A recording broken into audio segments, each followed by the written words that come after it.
नमस्कार दोस्तों, मैं रत्नेश से एक बार फिर से आप सभी का स्टडी 91 में स्वागत करता हूं। और कैसे हैं आप सभी?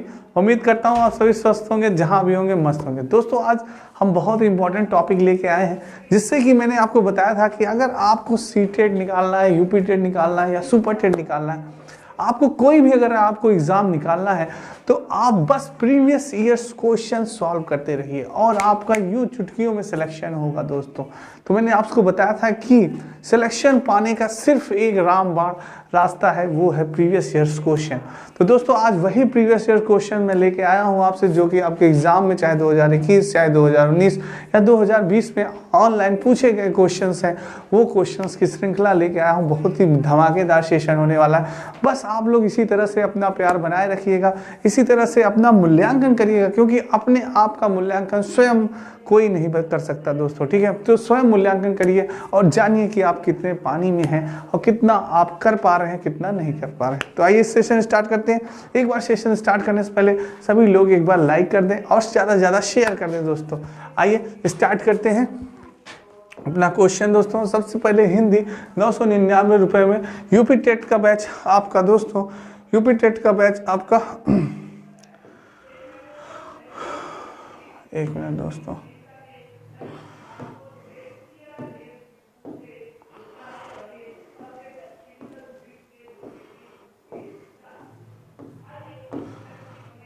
ये दोस्तों हिंदी आपके 999 रुपये में, यूपी टेट का बैच आपका 999 रुपये में, सुपर टेट का बैच 1799 रुपये में, आरओ का बैच आपका 499 रुपये में, एसएससी जीडी आपका 699, वीडियो मॉक टेस्ट आपका 249 रुपये में। अब सिलेक्शन ही एकमात्र लक्ष्य है, स्टडी 91 का सिर्फ एकमात्र लक्ष्य है कि आपका सिलेक्शन हो जाए। दोस्तों आइए स्टार्ट करते हैं। अगर आपको कोई दिक्कत होती है, परेशानी, तो आप इस नंबर पे कॉल कर सकते हैं 7007734525 पे। किसी भी अगर बैच को आपको लेने में दिक्कत या परेशानी तो आप कॉल कर सकते हैं। दोस्तों आइए दोस्तों पहले स्टार्ट करते हैं अपना सेशन। आज का पहला क्वेश्चन है आपका ये कि निम्नलिखित में से कौन सा विकास का सिद्धांत नहीं है? पॉइंट नोटेड माय स्टूडेंट नहीं है, निगेटिव पूछ रहा है। पॉइंट नोटेड माय स्टूडेंट नहीं है, सिद्धांत नहीं है पूछ रहा है। ध्यान रखिएगा क्या पूछ रहा है, सिद्धांत नहीं है। सिद्धांत क्या है? नहीं है। जल्दी से बताएं दोस्तों कौन सा सिद्धांत नहीं है? परस्परता का संबंध का सिद्धांत, निरंतर विकास का सिद्धांत, अनुकूलित प्रत्यावर्तन का सिद्धांत या समान प्रतिमान का सिद्धांत? कौन सा सिद्धांत नहीं है दोस्तों? जल्दी से बताएं। विकास का सिद्धांत नहीं है, गलत नहीं होना चाहिए दोस्तों। बहुत ही अच्छा क्वेश्चन है। डेवलपमेंट से हर बार आपके C TET, UP TET, C TET, UP TET और सुपर टेट हर बार आपके एग्जाम में इससे क्वेश्चन पूछा जाता है। डेवलपमेंट से, विकास से बहुत इंपॉर्टेंट क्वेश्चन। बहुत बढ़िया आंसर आ रहा है बच्चों का, क्या बात है, बहुत बढ़िया। सभी को राधे राधे, गुड इवनिंग सभी को, जय श्री कृष्ण, जय श्री कृष्ण, गुड इवनिंग सभी को, बच्चों को, मेरे सभी बच्चों को। दोस्तों जल्दी से एक बार वीडियो ज़्यादा शेयर कर दें, लाइक कर दें। जल्दी से बताएं क्या होगा। निम्नलिखित कौन सा विकास का सिद्धांत नहीं है? परस्पर संबंध का सिद्धांत। बिल्कुल, परस्पर संबंध का सिद्धांत, संबंध होने से हमारा विकास होता है, ये तो सही है। निरंतर विकास का सिद्धांत, ये भी भाई निरंतर विकास होता रहता है। विकास क्या होता है? जन्म से मृत्यु तक चलता है विकास। मैंने आपको बताया होगा दोस्तों, worm to Tom, worm to Tom, जन्म से मृत्यु तक, जन्म से मृत्यु तक चलता है विकास आपका दोस्तों। ठीक है, जन्म से मृत्यु तक चलता है विकास आपका। तो ये और समान प्रतिमान का सिद्धांत में दोस्तों, समान प्रतिमान का, समान यानी कि समान रूप से सिद्धांत आपका विकास चलता है। पहले हम लोग बोलना सीखते हैं, फिर धीरे धीरे हम अक्षरों को समझना सीखते हैं, फिर बोलना, फिर धीरे धीरे लिखना स्टार्ट करते हैं। तो समान प्रतिमान में चलता है विकास। ये हो गया दोस्तों। अनुकूलित प्रत्यावर्तन का सिद्धांत, ये नहीं, अनुकूलित नहीं है दोस्तों। सी इज द राइट आंसर, सी नहीं होगा, बाकी सारी चीजें हैं दोस्तों। नेक्स्ट चलते हैं दोस्तों। दूसरा क्वेश्चन है, बालकों के सामाजिक विकास को प्रभावित करने वाले तत्व हैं।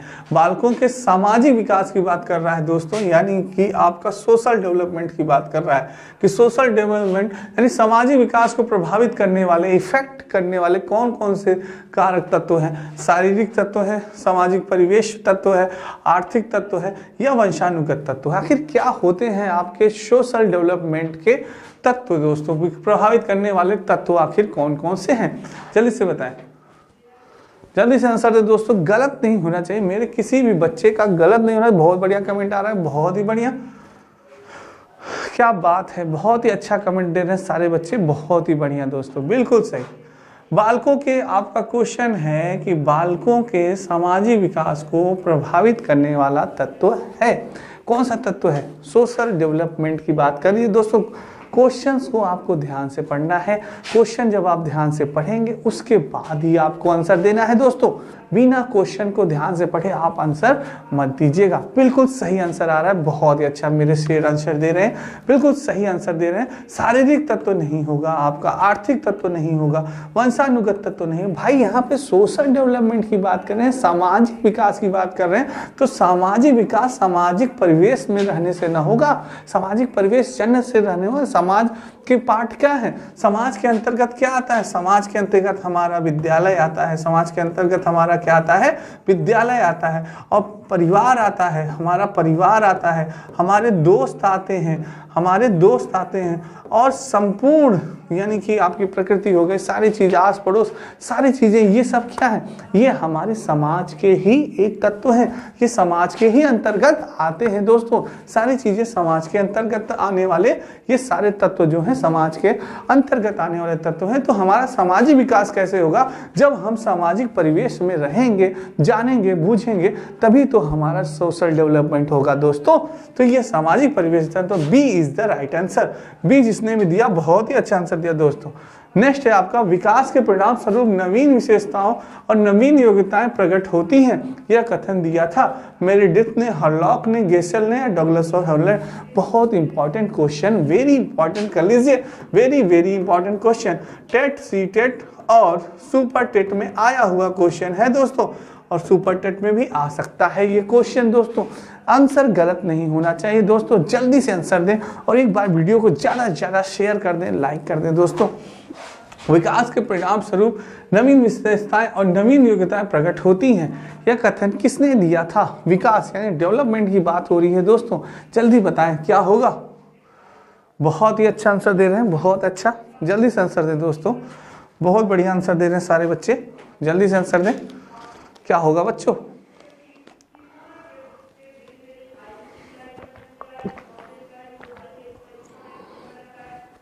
बहुत बढ़िया आंसर दे रहे हैं, बहुत बढ़िया। आइए जानते हैं क्या होगा। क्वेश्चन कह रहा है कि विकास के परिणाम स्वरूप नवीन विशेषताओं और नवीन योग्यताएं प्रकट होती हैं, यह कथन दिया था, किसने दिया था?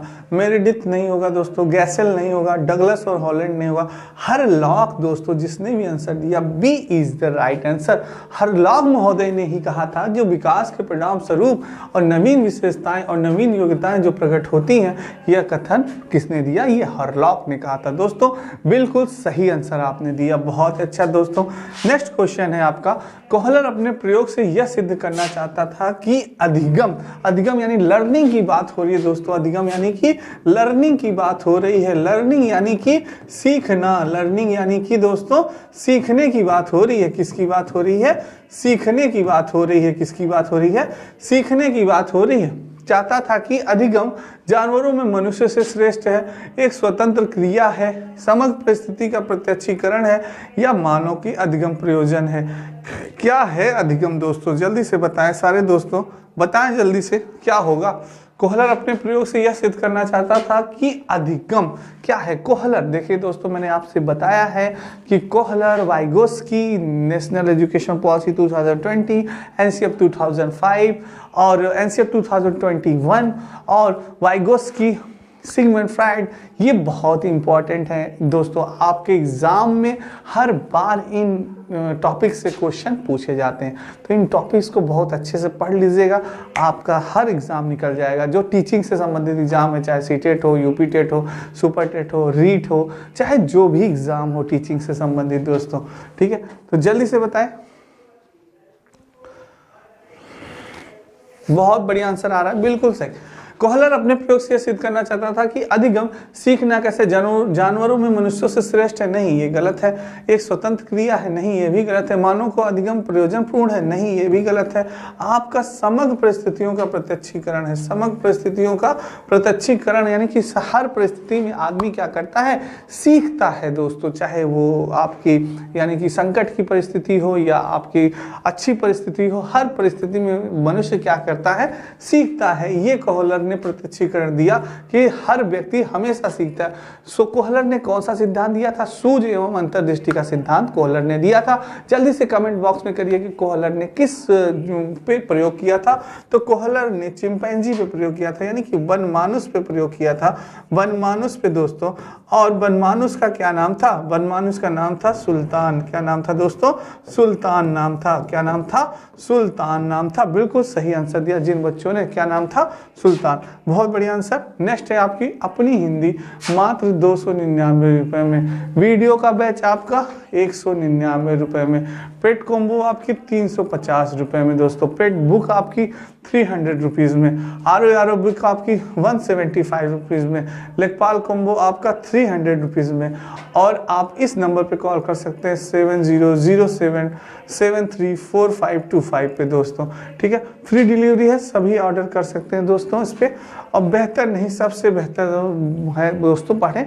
दोस्तों आपको कहीं भी आप रहें, देश के किसी भी कोने में रहें, और आप अगर ऑनलाइन ये पुस्तकें मंगाते हैं तो आपको कोई भी चार्ज नहीं देना, फ्री है दोस्तों, फ्री डिलीवरी है, कोई भी चार्ज नहीं देना है। अगर आपको मंगाने में कोई दिक्कत परेशानी तो आप इस नंबर पे कॉल कर सकते हैं 7007734525 पे दोस्तों। ठीक है, आइए स्टार्ट करते हैं। बीएफ स्किनर के अनुसार बच्चों में भाषा का विकास होता है। क्या बात है, बीएफ स्किनर भी दोस्तों बहुत इंपॉर्टेंट है। नॉम चॉम्स्की जिस प्रकार से लैंग्वेज में माने जाते हैं, उसी प्रकार से बीएफ स्किनर भी बहुत इंपॉर्टेंट है, और इनसे भी क्वेश्चन भर भर के पूछा जाता है। तो जल्दी से आंसर दें इसका। और मुझे लगता है इस क्वेश्चन का आंसर मेरे किसी भी शेर या शेरनी का गलत नहीं होना चाहिए दोस्तों, एकदम फतेह कर दीजिए।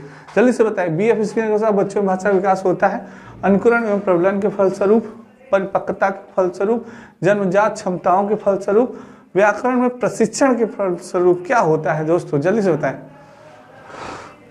गलत नहीं होना चाहिए, जल्दी से आंसर दें दोस्तों, गलत नहीं होना चाहिए, मेरे किसी भी शेर का गलत नहीं होना चाहिए। जल्दी से आंसर दें फटाक से।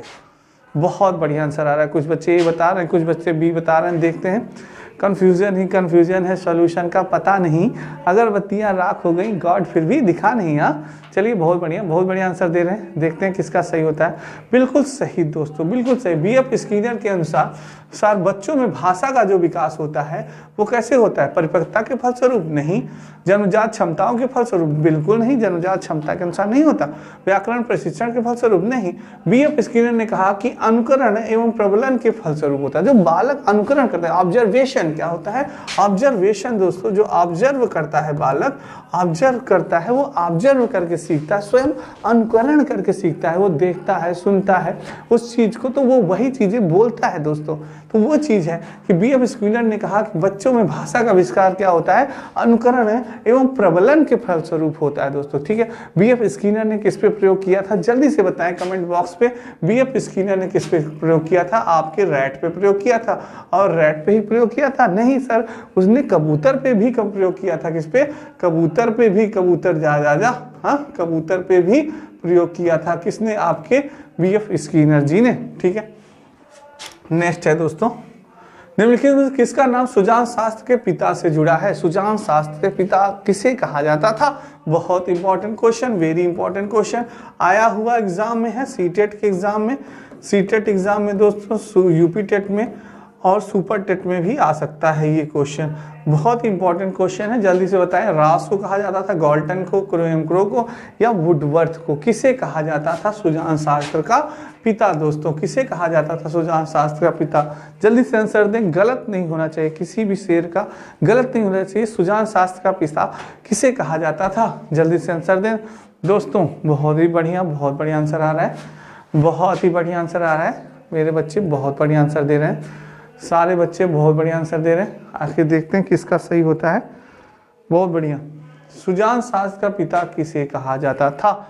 सुजान शास्त्र का पिता किसे कहा जाता है दोस्तों? कुछ लोग ए बता रहे हैं, कुछ लोग बी बता रहे हैं। देखते हैं।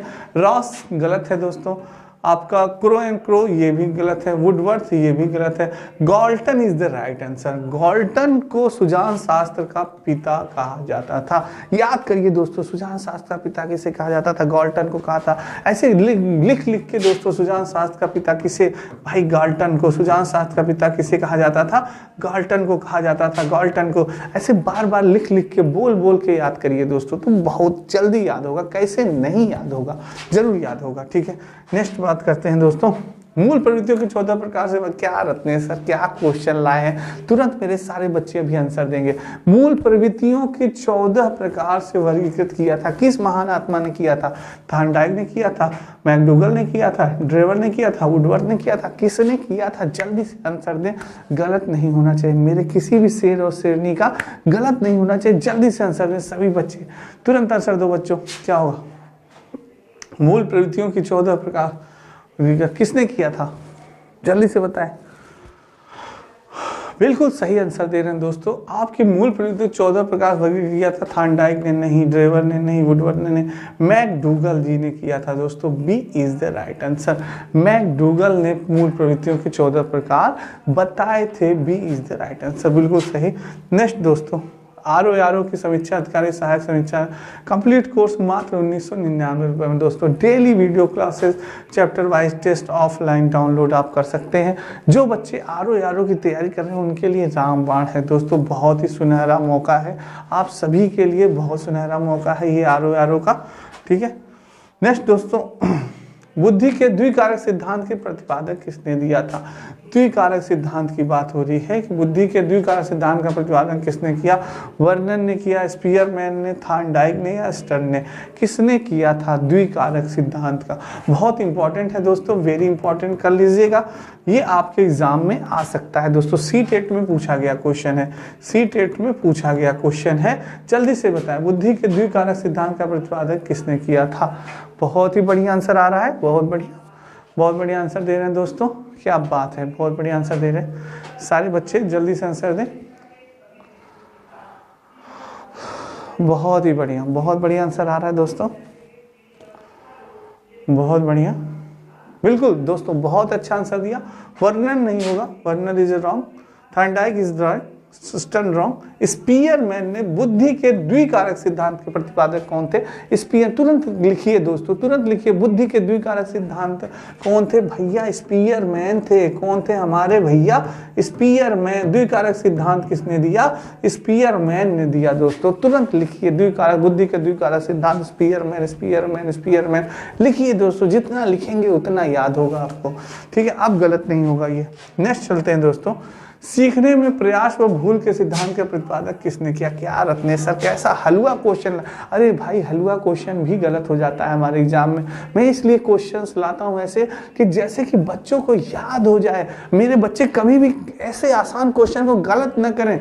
बीच बीच में मैं एक आसान क्वेश्चन दे देता हूँ, क्योंकि बच्चों का कॉन्फिडेंस भी बढ़ता रहे कि हाँ सर मैं कर पा रहा हूँ, मुझे आ रहा है। अब एकदम से ही नहीं आपको आएगा तो ये भी अगर सर आ नहीं रहा, कितना टफ है, तो बच्चों का कॉन्फिडेंस डाउन होता है इससे। तो ऐसा नहीं करना, मैं अपने बच्चों का कॉन्फिडेंस डाउन नहीं करना, मैं हाई लेवल पर ले जाना चाहता हूँ कि मेरे बच्चे ये सोचें कि हम क्या नहीं कर सकते, हम हर काम कर सकते हैं।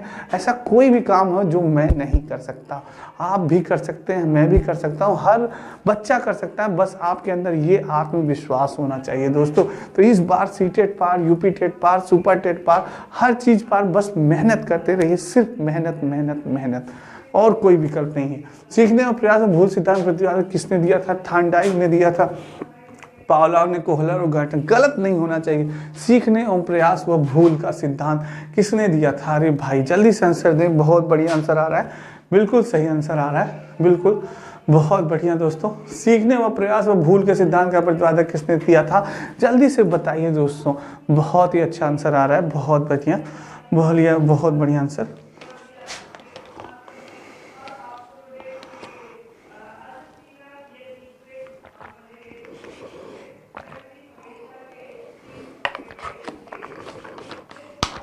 बहुत बढ़िया आंसर दे रहे हैं दोस्तों, बहुत ही अच्छा, बिल्कुल सही। सीखने व प्रयास व भूल का सिद्धांत आपने दिया था, हमारे थार्नडाइक महोदय ने दिया था। आपसे ये पूछते हैं कि थार्नडाइक ने किस पे प्रयोग किया था? थार्नडाइक ने कैट पे किया था प्रयोग। किस पे किया था? बिल्ली पे प्रयोग किया था। अब आपसे पूछ ले पावलोव, पावलोव ने कौन सा सिद्धांत दिया था? तो शास्त्रीय अनुबंध का सिद्धांत किसने दिया था? पावलोव ने दिया था दोस्तों। शास्त्रीय अनुबंध का सिद्धांत किसने दिया था?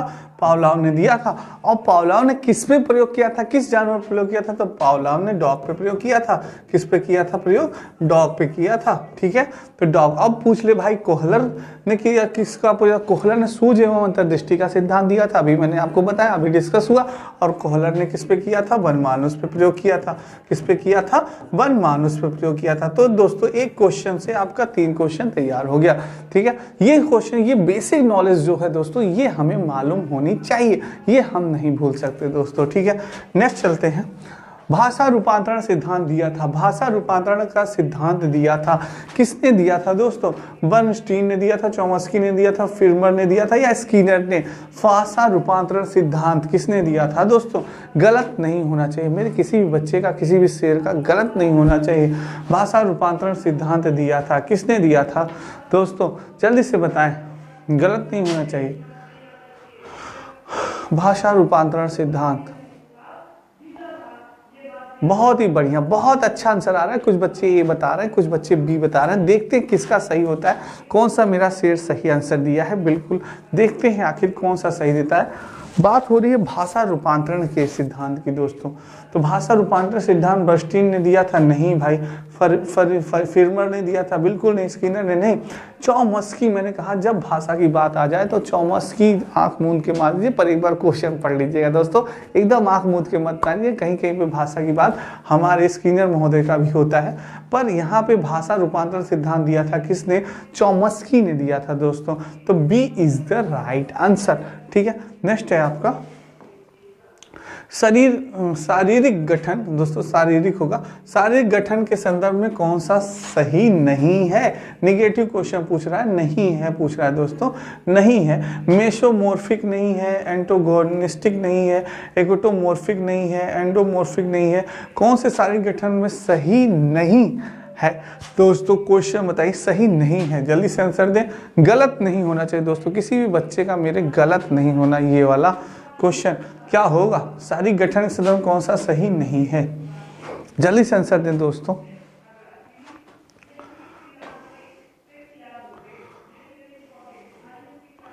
बिल्कुल दोस्तों, बहुत ही अच्छा आंसर दिया आपने। शारीरिक गठन के संदर्भ में कौन सा सही नहीं है?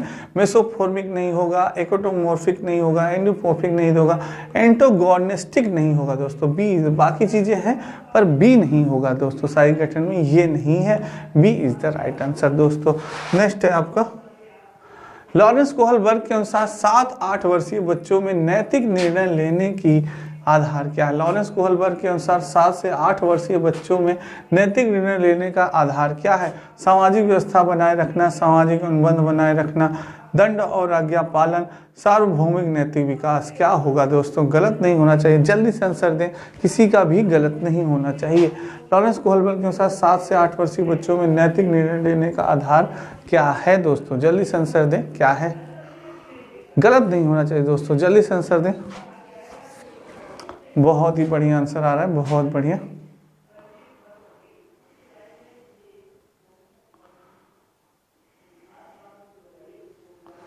नैतिक निर्णय लेने का आधार क्या है? जल्दी से बताएं। लॉरेंस कोहलबर्ग बहुत इंपॉर्टेंट है दोस्तों, और मैंने आपसे बताया लॉरेंस कोहलबर्ग हो गए, नॉम चॉम्स्की हो गए, तो ये आपके एग्जाम में हर बार पूछे जाते हैं दोस्तों। जल्दी से बताएं, लॉरेंस कोहलबर्ग के अनुसार 7 से 8 वर्षीय बच्चों में नैतिक निर्णय लेने का आधार क्या है?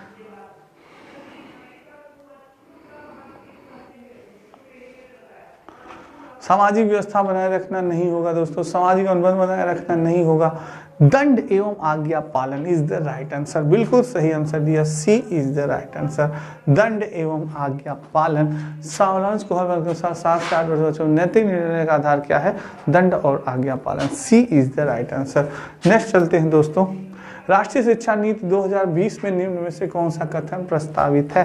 नेशनल एजुकेशन पॉलिसी 2020 मैंने बताया आपको बहुत ही इंपॉर्टेंट है। राष्ट्रीय शिक्षा नीति 2020 में निम्न में से कौन सा कथन प्रस्तावित है? अपनी मातृभाषा में शिक्षित होना शैक्षिक और प्रौद्योगिकी उन्नति में बाधक है। विद्यालयों को बच्चों को अंग्रेजी भाषा की प्रथम भाषा के रूप में सीखने और बोलने के लिए प्रोत्साहित करना चाहिए। बाल विद्यार्थियों के लिए बहुभाषी होने के उच्च संज्ञानात्मक लाभ हैं। द्विभाषी उपागम विद्यार्थियों में उलझन पैदा करता है और सीखने में बाधा डालता है।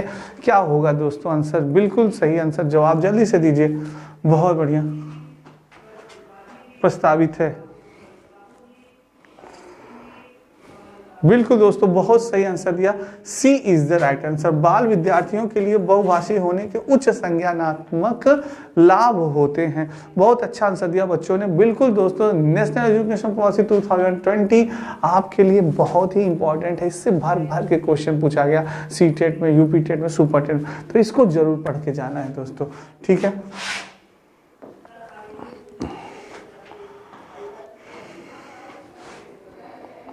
क्वेश्चन है दोस्तों 15 वाला क्वेश्चन, 15 नंबर, क्वेश्चन नंबर 15।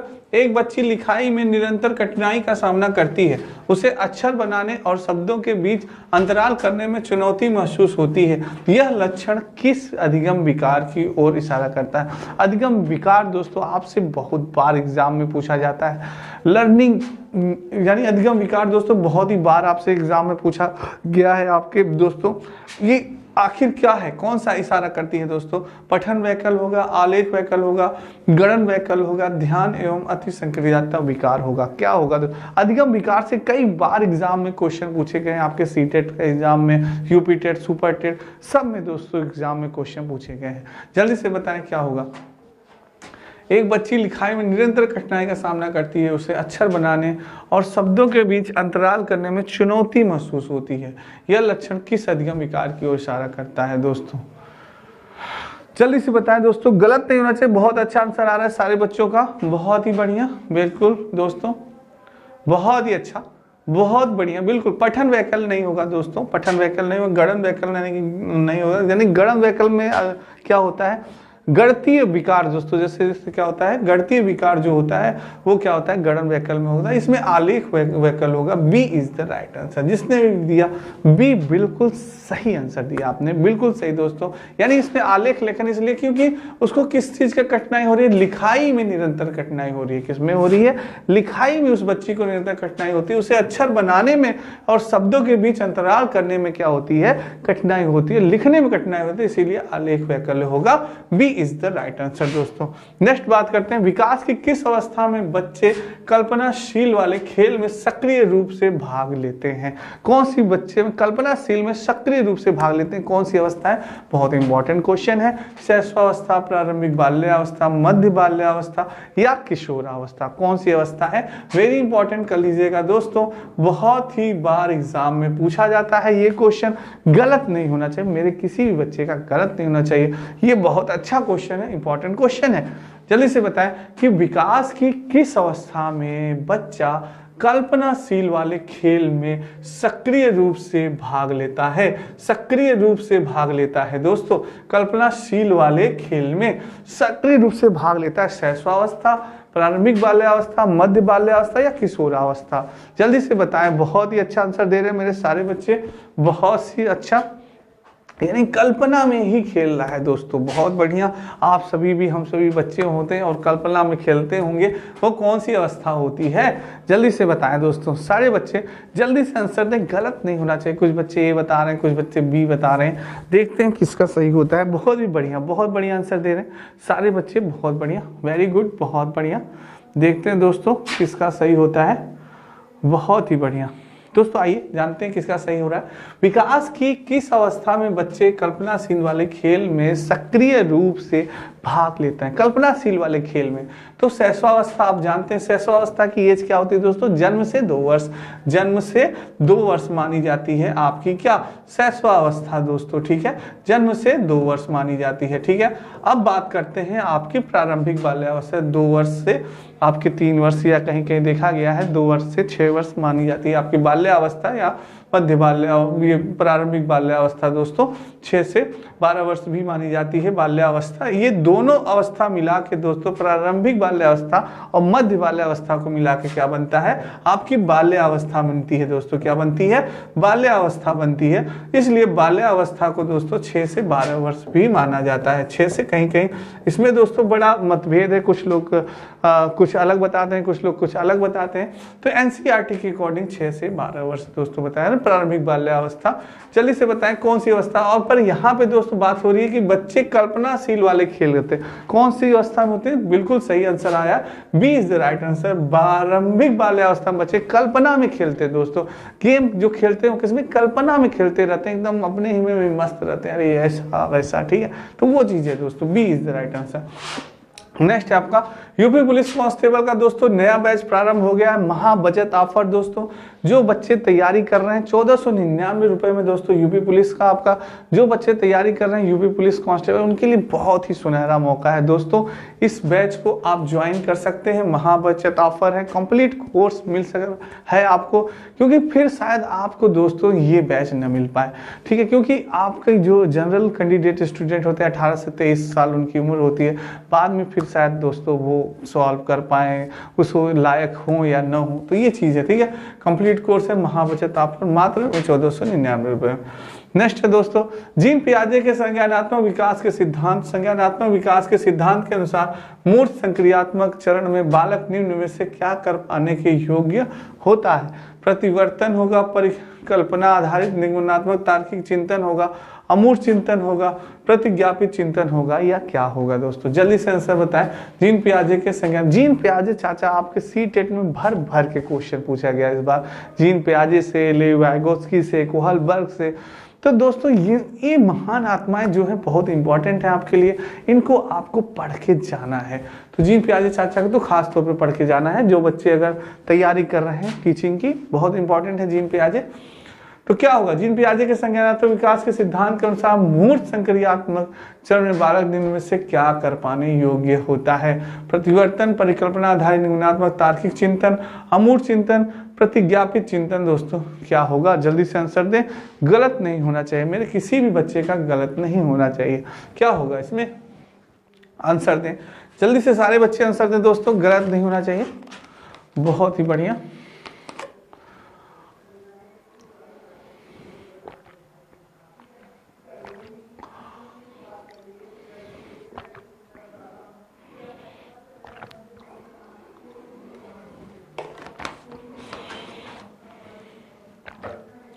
बहुत बढ़िया आंसर दे रहे हैं दोस्तों। जीन पियाजे के संज्ञानात्मक विकास सिद्धांत के अनुसार मूर्त संक्रियात्मक चरण में बालक निम्न से क्या कर पाने के योग्य होता है। तो ये होगा आपका आंसर। देखते हैं क्या कुछ बच्चे ए बताए हैं, कुछ बच्चे बी बताए हैं, आखिर देखते हैं किसका सही होता है। परिकल्पना आधारित निगमनात्मक चिंतन नहीं होगा, अमूर्त चिंतन नहीं होगा दोस्तों, प्रतिज्ञापित नहीं होगा, प्रतिवर्तन दोस्तों ए इज द राइट आंसर। बिल्कुल सही, जिस बच्चे ने ए आंसर दिया बिल्कुल सही है, प्रतिवर्तन is the right answer, A is the right answer. Next बात करते हैं दोस्तों, एक अध्यापक अपनी कक्षा के लिए लेव वाइगोत्स्की के सामाजिक संरचनावादी सिद्धांतों पर आधारित शिक्षण अधिगम प्रक्रिया तैयार करना चाहती है, उसे निम्न में से किसके प्रयोग से बचना चाहिए, किसके प्रयोग से बचना चाहिए दोस्तों। सामाजिक संदर्भों पर आधारित शिक्षण अधिगम की अभिकल्पना करना, विद्यार्थियों के अधिगम प्रयासों का गहन अवलोकन करना, अधिगम के आकलन के लिए मानकीकृत परीक्षाओं का इस्तेमाल करना, आवश्यकता के अनुसार पाठ का प्रयोग, किससे बचना चाहिए, जल्दी से आंसर दे, गलत नहीं होना चाहिए, बहुत इंपॉर्टेंट है। लेव वाइगोत्स्की से भी भर भर के क्वेश्चन पूछा गया इस बार, जल्दी से आंसर दे दोस्तों, गलत नहीं होना चाहिए, किसी भी बच्चे का गलत नहीं होना चाहिए। बहुत ही बढ़िया, बहुत बढ़िया आंसर दे रहे हैं, कोई भी बच्चे बहुत बढ़िया आंसर दे रहे हैं, गलत नहीं होना चाहिए दोस्तों, बहुत बढ़िया।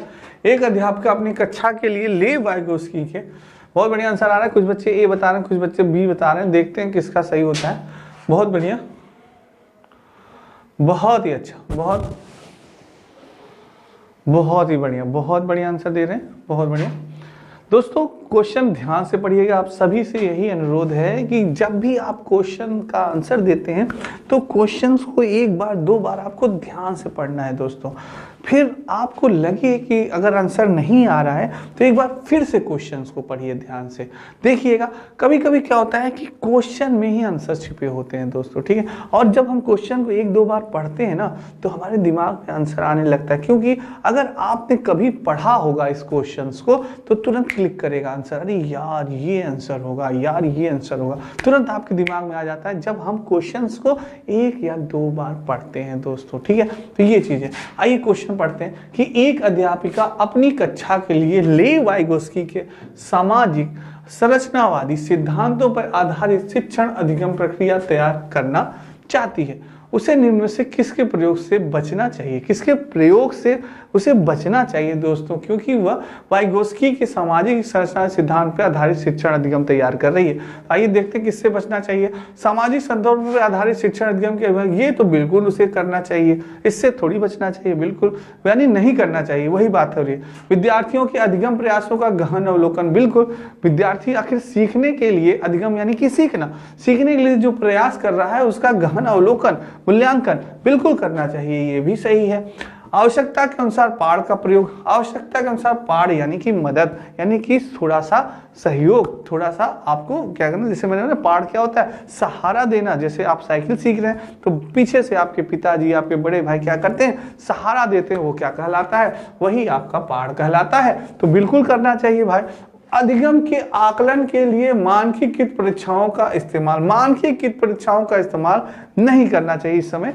ये दोस्तों ये वाइगोस्की जी ने नहीं बताया था, तो सी इज द राइट आंसर। सी नहीं करना चाहिए, वाइगोस्की ने ये नहीं बताया था, वाइगोस्की ने ये चीज की चर्चा नहीं की थी, तो ये आपका आंसर सी होगा।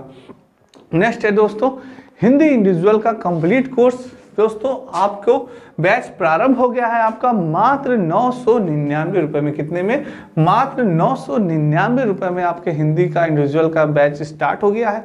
अगर दोस्तों आप इस बैच को ज्वाइन करना चाहते हैं तो आप पढ़ सकते हैं। और जिन बच्चों को हिंदी के किसी भी टॉपिक में अगर आपको दिक्कत या परेशानी है, जैसे समास है, अलंकार है, तो आप इस एक बार नितिन सर से पढ़िए दोस्तों। देखिए आपका सारा कॉन्सेप्ट क्लियर हो जाएगा, चाहे समास का हो, चाहे संधि का हो, अलंकार का हो। ये टॉपिक्स वाकई में हिंदी में टफ माने जाते हैं और थोड़ा सा इनसे क्वेश्चंस घुमा के पूछे जाते हैं। तो दोस्तों एक बार आप नितिन सर की डेमो क्लास देखिए पहले। अगर डेमो क्लास आपको समझ में आ रही है, जैसे कहा नहीं जाता कि भाई पुस्तक और पढ़ाई उसी गुरु से और उसी किताब से करनी चाहिए जिसकी की लैंग्वेज आपको अच्छी लगे, उसके समझाने का तरीका आपको अच्छा लगे और उसकी लैंग्वेज आपको सरल भाषा में यूज हुई है, फैक्ट दिया गया है, सारी चीज़ों को सही तरह से बता रहे हैं, घुमा फिरा के चीज़ें नहीं बताया जा रहा है, तो वो आपको पढ़ना चाहिए दोस्तों, कि वो आपको लगे कि सही है वाकई में। तो उसी प्रकार से जब आपको नितिन सर की जब आप यूट्यूब पे क्लास जो पढ़ी हुई है उसको अगर आप डेमो क्लास देख लीजिए, आपको समझ में आ रहा है और वाकई में सर ने बहुत अच्छे तरीके से प्रयोग किया है, बहुत अच्छे तरह से समझाया है, एक्सप्लेन किया है, तब जाके आप इस बैच को ज्वाइन करिए। किसी कहने पे तो आदमी कोई कार्य नहीं करता, स्वयं मूल्यांकन करिए, फिर अगर आपको अच्छा लगे तब आप नितिन सर की ये बैच ज्वाइन करिएगा दोस्तों, ठीक है। तो ये पढ़ाया पर इन्होंने बहुत अच्छे ढंग से है। अब आइए बात करते हैं निम्नलिखित में से कौन सा चरण लॉरेंस कोहलबर्ग द्वारा दिया गया नैतिक विकास के सिद्धांत में शामिल नहीं है दोस्तों, शामिल नहीं है दोस्तों। निगेटिव पूछ रहा है, निगेटिव क्वेश्चन आपसे पूछ रहा है कि सारा यानी कि लॉरेंस कोहलबर्ग के द्वारा किया गया नैतिक विकास के सिद्धांत में शामिल नहीं है दोस्तों, ठीक है। पारंपरिक चरण, अपारंपरिक चरण, उत्तर पारंपरिक चरण, पूर्व पारंपरिक चरण, कौन सा चरण शामिल नहीं है दोस्तों? जल्दी से बताएं, गलत नहीं होना चाहिए दोस्तों।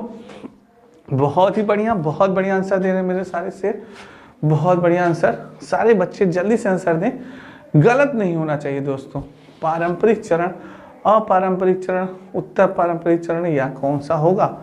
नहीं पूछा है, क्वेश्चंस को ध्यान से पढ़ लीजिएगा।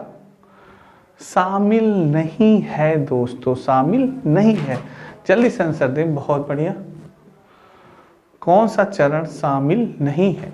क्या बात है दोस्तों, कुछ बच्चे ए बता रहे हैं, कुछ बच्चे बी बता रहे हैं, देखते हैं किसका सही होता है। बहुत बढ़िया, बहुत ही बढ़िया, बहुत बढ़िया, बहुत बढ़िया दोस्तों, बहुत बढ़िया।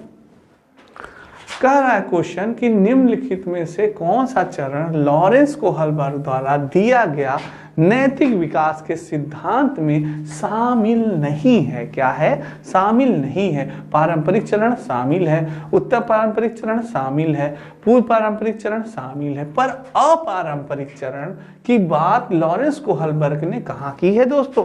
शामिल इसमें नहीं है। B is the right answer. जिन बच्चों ने आंसर दिया है बी, बहुत ही सही आंसर दिया। वेरी गुड दोस्तों, आज हमारे बच्चे एकदम फॉर्म में हैं। इसी तरह से मेहनत करते रहिए, इसी तरह से प्रीवियस ईयर्स क्वेश्चन लगाते रहिए, रत्नेश सर की वीडियो देखते रहिए, आपका बेड़ा पार हो जाएगा दोस्तों। ठीक है, नेक्स्ट है आपका, ये नितिन सर के द्वारा लिखी गई हैंड राइटिंग दोस्तों, सारी पुस्तकों की किताब आपके प्राचीन इतिहास, मध्यकालीन इतिहास, फिजिक्स, केमिस्ट्री, भारतीय राज्य व्यवस्था, आधुनिक इतिहास, बायोलॉजी, सारी पुस्तकें, इंडियन ज्योग्राफी, भारत का भूगोल, सारी पुस्तकें बहुत ही इंपॉर्टेंट हैं दोस्तों आपके लिए। आप ये पुस्तकें, अगर आप कंपटीशन की तैयारी वाकई में कर रहे हैं सीरियस होके, तो ये आपके कंपटीशंस को देखते हुए सारी पुस्तकें लिखी गई हैं, सारी पुस्तकें छपी हैं दोस्तों। तो इन पुस्तकों को आप पढ़ सकते हैं और इनसे आप अपना कंपटीशन निकाल भी सकते हैं दोस्तों। तो ठीक है, तो आप इन पुस्तकों को ले सकते हैं दोस्तों। तो दोस्तों आज का बैच आपको कैसा लगा कमेंट बॉक्स में कमेंट जरूर करिएगा। और मैं एक चीज़ बताना चाहूँगा, जिन बच्चों का एग्ज़ाम है, आगे समय में आने वाला एग्ज़ाम है, कोई भी एग्ज़ाम होगा, सीटेट, यूपी टेट या सुपर टेट, दोस्तों आपको सिर्फ एक काम करना है, प्रीवियस ईयर्स क्वेश्चन दोस्तों, सिर्फ एक रामबाण, सिर्फ एक रामबाण प्रीवियस ईयर्स क्वेश्चन दोस्तों। ये रामबाण जो आपका कभी भी अचूक रामबाण है दोस्तों। क्या है? अचूक रामबाण दोस्तों। और इसके अलावा दोस्तों कुछ भी आपको नहीं करना है, सिर्फ आपको प्रीवियस ईयर्स क्वेश्चन सॉल्व करने हैं। ये रामबाण दोस्तों आपका, ये रामबाण आपका, अगर आप करें, जिस बच्चे ने दोस्तों ये चीज़ कर ली, जिस बच्चे ने ये चीज़ कर ली दोस्तों, वो क्या कहते हैं, वो उसका दोस्तों सी टेट हो गया, यूपी टेट हो गया, सुपर टेट कोई भी नहीं निकलेगा। जितने क्वेश्चन, यानी कि जितने प्रीवियस ईयर्स क्वेश्चन अभी तक हुए हैं, आप सारे लगा जाइए दोस्तों। और सॉल्व करने का तरीका ये नहीं कि केवल आप सॉल्व करते जाए कि पहले का ए, दूसरे का बी, तीसरे का सी, चौथे का डी, ऐसे नहीं सॉल्व करना है दोस्तों। आपको ऐसे सॉल्व करना है कि अगर आपको मालूम चल गया कि क्वेश्चंस आपसे यह कि भारत की राजधानी दिल्ली है, भारत की राजधानी दिल्ली है दोस्तों, तो दिल्ली आपको याद होना चाहिए कि जितनी भी बार पूछे आपसे क्वेश्चन, तो वो आप भूले ना। कोई भी क्वेश्चन पूछे, जैसे आप सॉल्व कर रहे हैं, मैथ सॉल्व कर रहे हैं, तो आप जानते हैं कि a प्लस बी का whole square equal to a square plus B square plus 2ab, तो वो सॉल्व करते वक्त आप उस सूत्र को कभी भूले ना। यानी कोई भी क्वेश्चन, जो क्वेश्चन आपने अगर एक बार सॉल्व कर दिया, एक बार आपने किसी क्वेश्चन को पढ़ लिया, तो वो क्वेश्चन आपको याद हो जाना चाहिए। भारत की राजधानी अगर दिल्ली है दोस्तों, नई दिल्ली है, तो काहे जब पूछे आपसे, आज पूछे, 2 महीने बाद पूछे, 3 महीने बाद बात पूछे, आप उसका यानी आंसर दे पाए दोस्तों। ऐसा आपको प्रैक्टिस सेट लगाना है कि सारे क्वेश्चंस आपको याद होने चाहिए, चाहे ईवीएस का हो गया, चाहे सीडीपी का हो गया, चाहे आपका मैथ का हो गया, चाहे जीएस का हो गया, तो चाहे इन्वायरमेंट का हो गया, ईवीएस का हो गया, सारी पार्ट्स के क्वेश्चन जो प्रीवियस ईयर्स में पूछे गए हैं, तो वो आपको याद होने चाहिए। और उससे एक आपको और गेस हो जाता है कि किस टॉपिक से कौन सा क्वेश्चन पूछा गया है। टॉपिक क्लियर हो जाता है दोस्तों, आपका क्या हो जाता है? क्लियर, टॉपिक क्लियर हो जाता है कि किस टॉपिक से कौन सा क्वेश्चन पूछा गया है। तो ये टॉपिक भी आपका क्लियर हो गया। तो प्रीवियस ईयर्स क्वेश्चन से सोचिए कितने फायदे होते हैं आपको।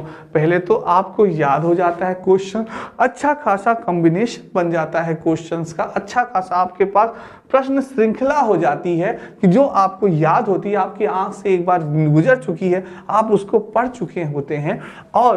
और दोस्तों टॉपिक आपको पता चल जाता है कि किस टॉपिक से ज़्यादा क्वेश्चन पूछा जा रहा है। जीन पियाजे से पूछा जा रहा है कि लॉरेंस नॉम चॉम्स्की से ज़्यादा क्वेश्चन पूछा जा रहा है, कि आपके कोहलबर्ग से ज़्यादा क्वेश्चन पूछा जा रहा है, कि नेशनल एजुकेशन पॉलिसी 2020 से क्वेश्चन पूछा जा रहा है, कि एनसीएफ 2005 से क्वेश्चन पूछा जा रहा है, कि आपके क्या कहते हैं आपके आरटी एक्ट 2009 से क्वेश्चन पूछा जा रहा है।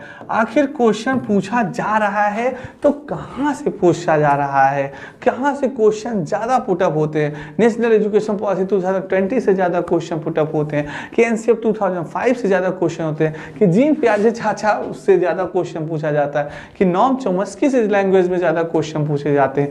ये सारी चीज़ें आपको, इनका जवाब आपको प्रीवियस ईयर्स क्वेश्चन सॉल्व करने से पता चल जाएगा कि आखिर सी टेट हो, चाहे यूपी टेट हो या सुपर टेट हो, हर एग्जाम का प्रीवियस ईयर क्वेश्चन, या आप यूपी पुलिस की तैयारी कर रहे हो या आप एसआई की तैयारी कर रहे हो, उसके एग्जाम का प्रीवियस ईयर क्वेश्चन आप अगर सॉल्व कर लेते हैं तो आपकी आधी लड़ाई कंप्लीट हो जाती है। आधी क्या मैं कहूँ, पूरी 90% तैयारी हो जाती है। 10% बस आपको प्रैक्टिस करनी है, प्रैक्टिस प्रैक्टिस प्रैक्टिस।